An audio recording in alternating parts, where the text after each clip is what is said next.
Talking 49ers salary cap today, looking ahead to free agency. Have a little bit of time here to sit back and look big picture at the San Francisco 49ers during the week 9 bye. Free agents, how much is Nick Bosa going to get on his next contract? And can the 49ers fit everybody in that they need to now that they have some extra bills to pay to certain players that they might have traded for as well during the season that maybe they didn't factor in when they were budgeting in the offseason? All that and more coming up on today's Locked On 49ers.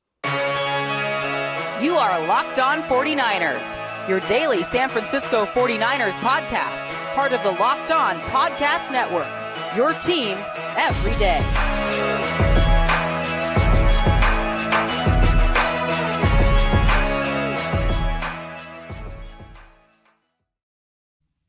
Welcome to Locked On 49ers. Brian Peacock and Eric Crocker with you as always at BD Peacock at Eric_Crocker. Thanks for making us your first listen here on the Locked On Podcast Network, your team every day. Today's episode is brought to you by BetterHelp.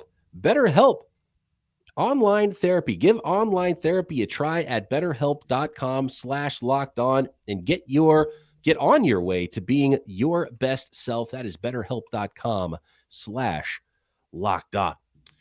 And Croc, since we are not the salary cap experts, we have a salary cap expert to join us on the program today. I think a lot of folks that are in the Twitterverse and familiar with 49ers stuff are familiar with Jason Hurley's work at 49ers Cap on Twitter, 49erscap.com. Jason's been doing this for a long time. And if you need to know down to the dollar where the 49ers are on the salary cap at any given time, talk to Jason about it. Jason, thanks for jumping on with us. And by the way, what is the exact number the 49ers are under the cap at this moment?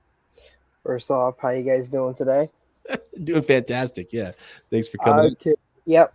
I have the team at $6.22 million under the cap. It's $6.220576 is what I have them. Basically $6,220,576. Boom, there you go. Exactly enough to sign Odell Beckham Jr. Definitely. Yep. Do you think that's a real thing, Peacock? Odell? No, I don't think. I mean, if there was a pretty significant injury to either, it would have to be either Ayuk or Debo. If there was a significant injury, then I think it would make sense. Otherwise, Jay Glazer reported that they were in a bidding war, the 49ers. I don't see Odell Beckham wanting to play fourth fiddle on the 49ers roster, right? When he's number one fiddle, he gets upset with teams. So I can't see that working really on any level. And it's unnecessary for the 49ers because they can't get an extra wide receiver involved anyway, a lot of times. So, and obviously they need to pound McCaffrey and Deebo Samuel with as many touches as they can. So there's already not enough left over for George Kittle and Brandon Ayuk in that regard. Jason, that reminds me of Christian McCaffrey. So let's start there. Christian McCaffrey, the 49ers traded for him at the deadline. Yep. No guarantees. And I see a lot of people bring up the no guarantees part of his contract into the future. And to me, that doesn't really mean a lot just because you're not going to cut him anyway. So he's going to get paid. The question is, does he get paid $12 million next year by the 49ers? Or do you think there's a restructuring in Christian McCaffrey's future? I think he gets restructured next year. I think they redo his contract. $12 million is a lot of money on a projected $225 million salary cap. So they give him basically a new signing bonus of $12 million, lower his cap money, and then that pushes future guarantees, which is also dicey for a running back because of the injury level. So you don't necessarily want to guarantee money into 2025. So I was wondering if they might even just go year to year with this thing like they did with Jimmy Garoppolo in case they do need to cut him at some point. I see it as he's part of this team's core now. So I do think they touch his contract. That's a good way to put it. Like, he's part of the core. Because I think when we think about the core, it is Kittle, Debo, Ayuk, right? And it's like, that's the core of the 49ers group. Right. But throwing in Christian McCaffrey, no, he is a part of the core. When you see any pictures that are posted and it's the 49ers, they're about to play, and you see the graphic of George Kittle and, a few other guys, Christian McCaffrey will be a part of that for the next couple of years, not just this season. Yeah, exactly. For sure. Next year, when they send out their season ticket package, it's going to have Christian McCaffrey on it. Right. Oh, yeah. There's something catastrophic. And like Tom Brady or something, right? Yeah. A lot can happen, right? Oh my God, a lot can happen. Injuries, and, different offseason moves. The 49 that's a good question, actually, Jason. Can the 49ers, with all the other stuff that we're going to get into that the 49ers have to do in the upcoming offseason, can they fit in another high salary quarterback, whether it's a Jimmy G coming back or a Tom Brady or an Aaron Rodgers or something like that, if they want to do that rather than go the Trey Lance route? Unless the quarterback is willing to take a lot less money, I don't see it happening. The Aaron Rodgers thing is just a lot of pure speculation because he loves, he's from California. He got, he didn't get picked number one when he probably should have. I think we all can agree he should have been the number one pick. Been the number one pick. Yeah. Chico, California's finest. Yep.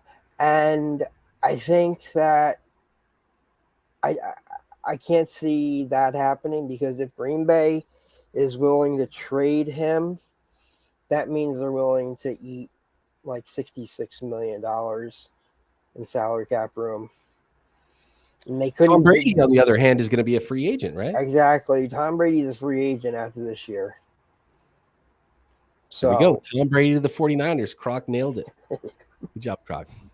To be honest, I wouldn't be shocked at anything that happens anymore. I won't be shocked either. I wouldn't. I wouldn't. I mean, I don't think it happens, but I wouldn't be shocked to see Rodgers or Brady in a 49ers uniform next year. Yeah, it wouldn't shock me. Brady's been one to be friendly cap-wise to the teams he's exactly. He's got a massive contract coming that's going to pay him more as a broadcaster than he makes as a football player too. Whatever he decides. Oh yeah. And maybe he's trying to keep that money from Giselle right now. I don't know. That's one of the rumors out there. I don't know how true that is. I don't know. It's funny. You let the internet go, and they come up with those types of things. Craziest ideas. I want to look backwards really quick before we look too far ahead. Of course, Nick Bosa is a big contract to be done in 2023, an extension there that'll be worth a ton of money. Were you surprised at all at the money that Dre Greenlaw and punter Mitch Wishnowsky got earlier this season with re-ups? I was a little surprised by Dre's per year. I had him pegged like maybe $5-6 million a year. He got 8.5. But then when I looked at the contract and saw that there were voidable years, it was a smart contract to do for both sides. Yeah, I think that's the part that is, like hard for us, right? We see the initial number, and I just remember thinking, like, man, Dre Greenlaw, they're paying him like $10 million a year, whatever it was. The initial number just looked like $10 million a year, but that's $10 million a year with some of these voidable years, right? And those are the things. If you don't dive into, the contract and every detail of these guys' contracts, you miss that, which clearly I did. Mm-hmm. Yeah, it happens. Yeah, definitely. The voidable years are a key thing for a salary cap. Dre got 3 of them, so yeah. 3 of them. Is that a new thing? Has there always been the voidable years, or is that something that people start messing with recently to kind of make the cap a little bit more flexible? It's been more of a recent thing that I've seen over, at least with the 49ers, and what I saw the 2021, I think 2021, the Buccaneers started doing when they did the whole, we're bringing back everybody. The Bucs in 2021, they brought back Gronk and Tom and everybody. They were like, And the reason they were able to do that was because they did a lot of voidable years on the contracts. But in the end, you got to pay the piper, so the money comes due. Right. Like this offseason, Jimmie Ward is going to be a free agent, and he's got void years, right? So they're going to be paying him like one more lump sum after he's hitting free agency, or do the void years keep happening each year? Technically, he's already been paid the money, so it just goes on the salary cap. So for next year, Jimmie Ward's going to have a $6.395 million dead money hit. Now, if they decide to re-sign him before the contract voids, which I'm not sure it's going to happen because you've heard him talk about playing slot cornerback, and he kind of sounds like he has maybe 1 foot out the door, looking towards free agency. So unless they can get him back before his contract voids, they're going to have $6.395 million in dead money just for 2023. And then going forward, it's off the books. Then it's off the books. So all the void years accelerate into the year. Exactly. They accelerate into that year. Okay, got that. All right, so let's talk 49ers free agents upcoming.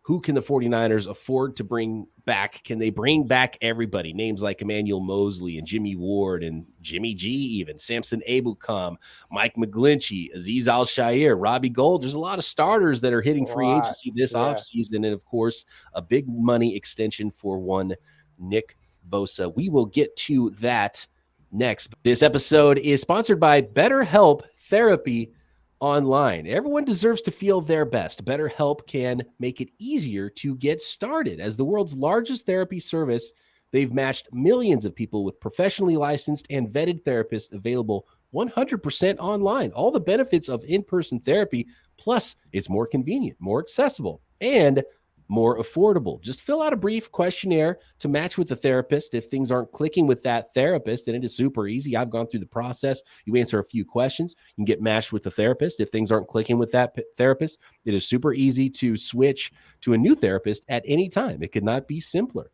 And we're not talking about waiting rooms. There's no traffic on your way to the therapist, which makes your mental health worse when you're on your way there, right? Trying to fight traffic, especially here in the Bay Area, to get to that meeting. No endless searching for the right therapist. It is so easy with BetterHelp. And sometimes you just need that weekly check-in to make sure you're hitting the points you want to hit in your life, to make sure you are making yourself a better you, right? You're able to solve your own problems. And that's where it feels the best with therapy, is when you're able to figure out your own things. Life doesn't come with a user manual. So when it's not working for you, it's normal to feel stuck. So get unstuck with BetterHelp. Learn more, save 10% off your first month at BetterHelp.com/lockedon. That's BetterHelp, HELP.com/lockedon.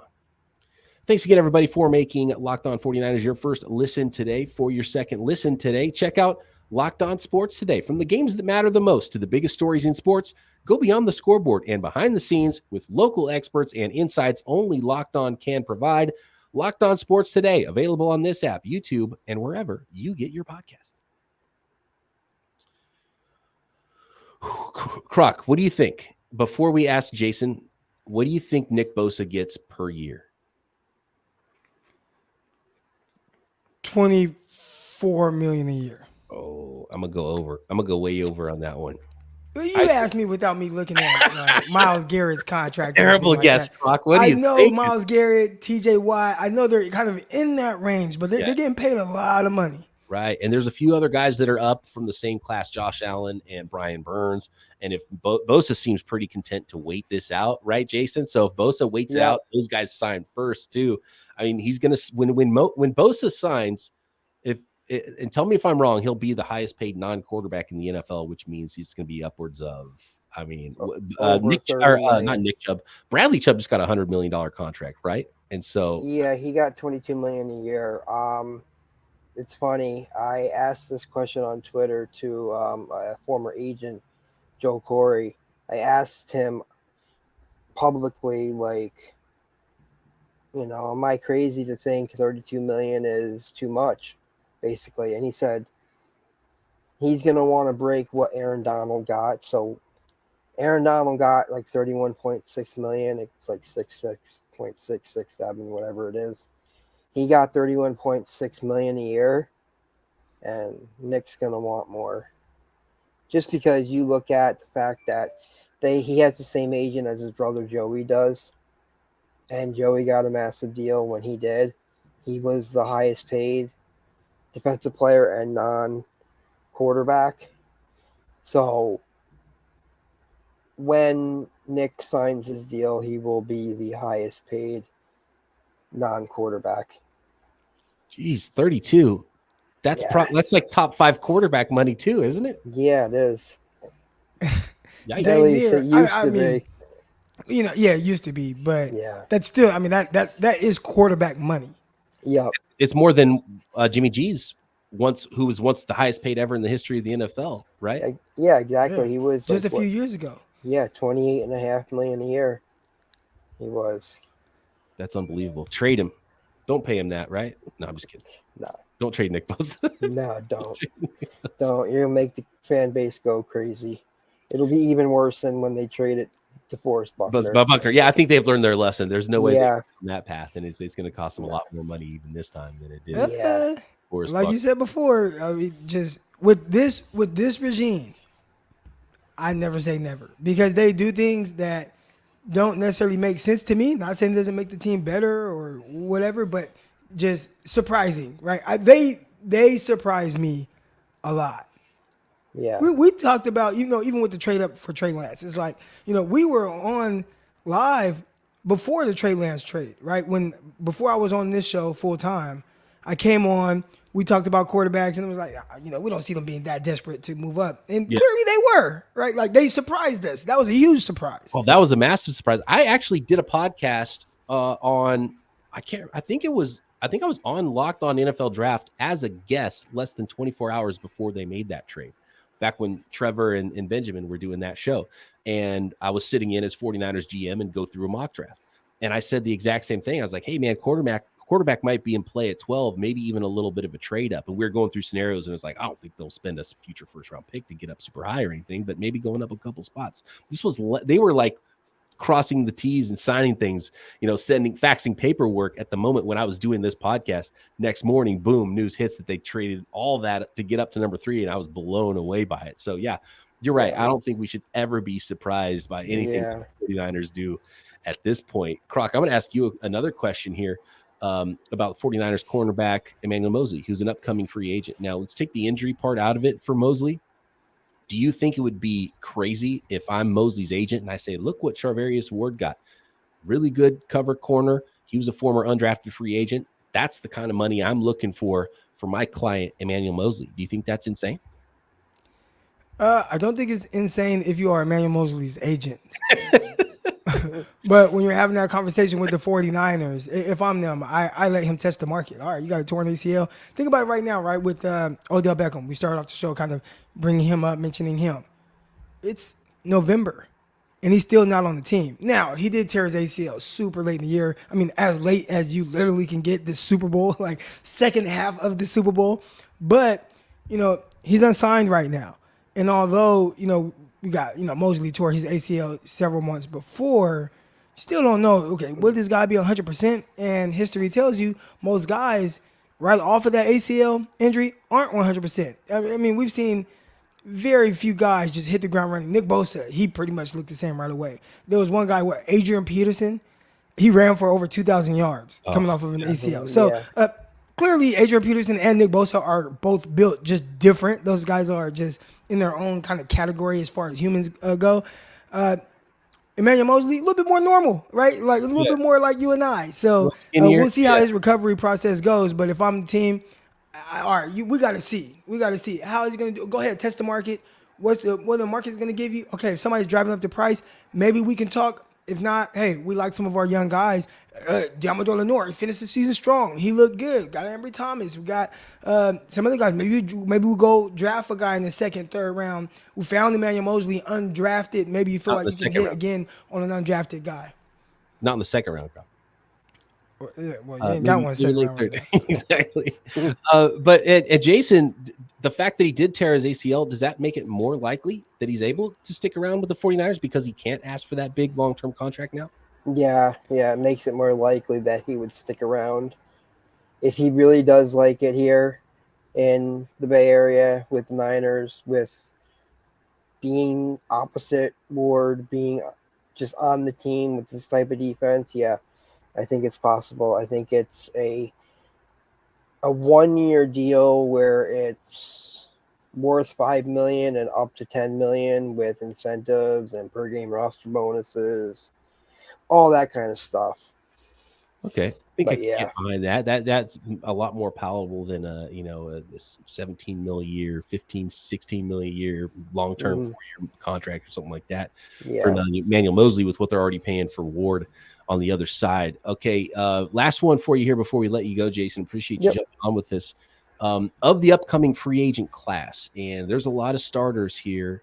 We already talked Moseley, Jimmie Ward and Abel Com, Mike McGlinchey, Azeez Al-Shaair, Robbie Gould. Can they fit all these guys in with what they need to do at this offseason to pretty much keep the gang back together? Not all of them. I have a funny feeling they may try to re-sign McGlinchey. I have a feeling they really like McGlinchey, and I'm not against McGlinchey or anything, but he's just not really good in pass protection. Yeah. Abucom has really come on, but the past couple weeks that he played, he hasn't really been like wowing me. And then Jimmie Ward, like we said earlier, I think he tests free agency. All of the free agents, I actually think a guy like Charles Omenihu is the guy that they'll look to keep. But if they can get like an Azeez Al-Shaair to take something a little less than what Dre Greenlaw got, they might consider it. Or they might have already basically said to themselves, hey, we chose Dre over Azeez. So yeah, that's what I was thinking, because you're already paying Warner a lot and Dre got a nice little chunk too. Yep. It would seem insane to pay a third off-ball linebacker, especially. Yeah, exactly. Yeah. I think Azeez is probably gone. Which McGlinchey's a tough one. Sorry to interrupt you, Jason. Yeah, go ahead. Tough because he already makes a lot as a top 10 pick. And when you're an offensive tackle and you were a former top 10 pick, I mean, that sort of price tag for a free agent is usually pretty darn high. And so that one kind of worries me with what kind of money Mike McGlinchey might be able to command on the open market for some really offensive line needy teams. And the 49ers, if they match that, that could be a pretty big figure. Yeah, it could be a pretty good size figure. I wouldn't be surprised if it's over $15 million a year that he gets wherever he lands next offseason. It won't surprise me. Croc, what do you think? I think I'm out on $15 million for Mike McGlinchey. Yeah, I'm cool. Too many deficiencies in his game, and somebody did say one thing that really kind of stood out. The injury that he sustained, it's a doctor that's on social media. The injury he sustained, a lot of guys don't come back from that. And the fact that he's even playing, he's like, man, it's kind of borderline a miracle. And I think the fact that we see some struggles there, he's just clearly not himself. And I'm not sure he'll ever be back to what he was before, which even then people kind of complained a little bit, right? They had their gripes about how he was inconsistent as a passer, but it's not getting better. I don't think so. Mm-hmm. I would say just kind of let him walk. Yeah. Spencer Burford, man, he's not playing well at guard, doing okay, just well enough. Maybe you think about moving him out on the outside. Yeah. I could absolutely see it. They got Bo waiting in the wings, could come in and maybe compete with Brunskill at right guard. Then you move Spencer Burford out to right tackle. Could be the plan for the 49ers because they don't have a top 100 pick. And if they're not able to pay $15+ million for an offensive tackle, which is what it costs for a starter in free agency, how do you replace a starting offensive tackle? Maybe they have to try in-house with that. So we'll see how it goes. Jason, really appreciate the time. Love seeing your tweets out there at 49ers Cap. You've always got your finger on the pulse of what's going on financially with the San Francisco 49ers and the league. So appreciate you coming on today. Thank you, guys. I had a great time, and anytime you want me to come on, let me know. Thank you so much.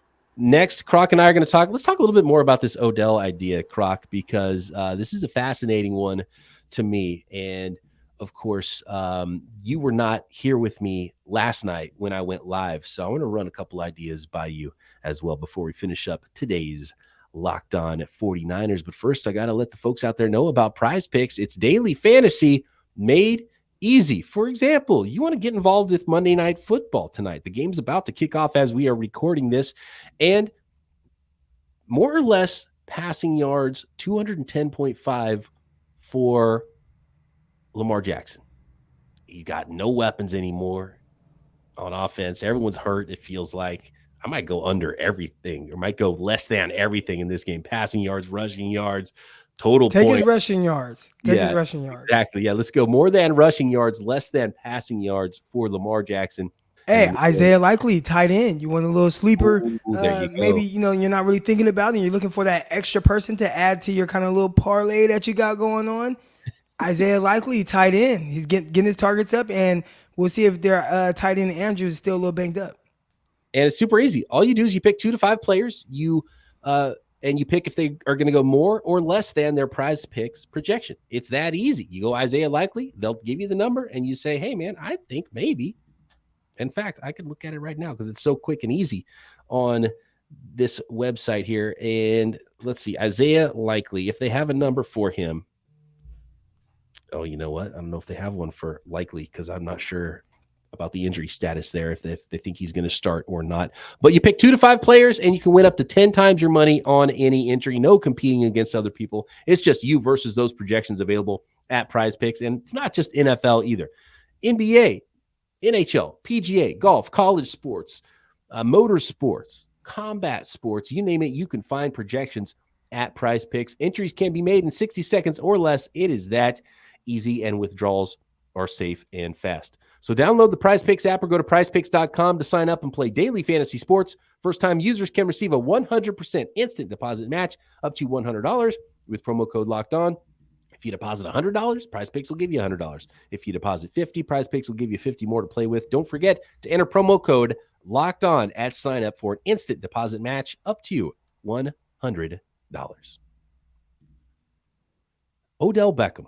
What would be the role? Let's say the 49ers, right after this podcast is over, so there was the news came through that the 49ers signed Odell Beckham to whatever that number is, Croc. What would be his role on this San Francisco 49ers team?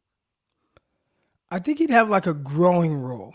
I think in theory you want Brandon Ayuk to be what Odell Beckham can potentially give you. And at this point, I think Odell Beckham just turned 30. He's had several lower body injuries. So is he even still Odell, right? He did a really good job of kind of fitting in with the Rams. And I think we saw his role grow as the season went on. I think the 49ers maybe played against the Rams in Odell's first game. Maybe he had a catch. Maybe there were like a couple targets for him. One downfield, not on the same page with Stafford, interception. Now, when it came down to the very last game that they played, he went like over 100 yards on the 49ers. So there's still some ability, not sure exactly where he's at post-injury, but gosh, I feel like they've done with McCaffrey, and who would have thought that there would be enough balls to go around with McCaffrey there? Obviously, Deebo Samuel, he was hurt, so that plays into it. But I think when you have playmakers, you should figure out different ways to get the balls in their hands. And maybe one game, one guy goes off and another guy takes a back seat. Another game, guys have several catches and these guys all get catches. There was one game this year, I think it was the Atlanta Falcons. You had Ayuk had like 8 catches. George Kittle had like 8. Deebo had like 8. So sometimes there will be enough balls to go around for everyone, but I'd rather have more than enough weapons than not enough weapons. Yeah, you almost sign a guy before you have injuries rather than after, and then it's too late and he's already signed. How clutch was that trade for Odell? And again, this same week that they traded for Odell, remember Robert Woods went down at practice that very week. So they did not know when they traded for Odell that they would be without Robert Woods. But how clutch was that? In the 49ers, I mean, if anybody knows that these surprise injuries happen, it is the 49ers. So I'm not trying to hype everybody up and say that Odell, this is a real thing. Jay Glazer reported it, and I don't think Jay Glazer just talks out of his rear end. So I don't know how much there is to it, but better safe than sorry. And Odell has talked about wanting to play for the 49ers in the past. I don't know exactly if it was this iteration that he wants to play with still, but clearly there's some kind of smoke there. So we'll see if there's fire to go along with it. Maybe even if you eased him in and he basically just took, poor Ray McCloud would basically not have a role anymore because Odell would have to be sort of a slot guy number 3 at least to start, right? And listen, those things. Ray has had several opportunities, and at some point, you can't force a square peg into a round hole. And that's what they're doing right now. Especially with some of the downfield stuff. And I don't know if Odell can still run like he used to, but he's still got ball skills, right? He's still got those sticky hands. Man, he's still got those sticky hands. He's still going to know how to high point it. It's like me, man. I was out there playing catch with one of my athletes, my quarterback, and I'm just snagging the ball at the air. And it's like, of course, I always had these super grip hands. So I think Odell, in the same realm as Eric Crocker with the hands, I think he'll be all right. I'm joking for anybody that can't. Fine. Well, I'm kind of not joking, but I'm joking. We all know you're joking because we know DBs can't catch Crocs. So Croc's got legit hands and a legit arm. If I just had to explain Eric Crocker to someone who didn't know him in one word, I'd just say straight up athlete. Yeah. Right? Pretty much. Yeah. I mean, not top tier athlete, but good athlete amongst normal people. There we go. It's too many words. Just athlete. Just athlete. I'll take that. Make a business card. It just says Eric Crocker on the back. It just says athlete. Yeah. I am athlete. You are him. Let's talk. I'm him. Real quick. We got to keep this short because I did a whole podcast on it yesterday. I know you've talked about it on the Eric Crocker morning show. Did the 49ers make the wrong pick after they traded up to number 3 overall after you've seen the recent Justin Fields breakout, Croc? So first, in the way you phrased it there, did they make the wrong pick? Did you get that from Rich Madrid? I did see that tweet, which got a lot of traction, but it was the obvious question, seeing Trey Lance not give the 49ers anything right now and seeing the guy that they didn't really even consider that much at number 3. It was apparently Mac Jones, right? We know that now, which seems insane that they would have traded up to number 3 for Mac Jones. It seemed that way to me at the time, and it definitely seems that way in hindsight. But just the connection that those guys are going to have, and all the arguments we had for that month leading up to the draft, and there was just so much. Like when you watching, I'll put it this way: watching Justin Fields right now is not surprising in the least because he displayed all of that stuff, right? And it was almost more shocking that he couldn't make use of those things to start his career, to me, right? Because he has so much, and you have to look at you literally have to compare him to the most athletic quarterbacks with the best arms of all time, because that's what he has. He had such a high level arm talent, accuracy down the field, mixed with 4.4 flat speed, which makes him one of the top 2 or 3 athletes at quarterback in the league. And he's bigger than the guys that you would compare him to athletically at quarterback in the league. Right. So that's just like crazy high level. You want it just like how you wanted to bet on Josh Allen's high level ability, and it took him a while to figure it out. You wanted to bet on Justin Fields' high level physical ability coming out of the draft, unless you just thought for some reason, personality wise, whatever, he wasn't going to ever get there. And I thought, oh, maybe the league knew a lot more about him, and there was something that was disqualifying about his personality, how he works.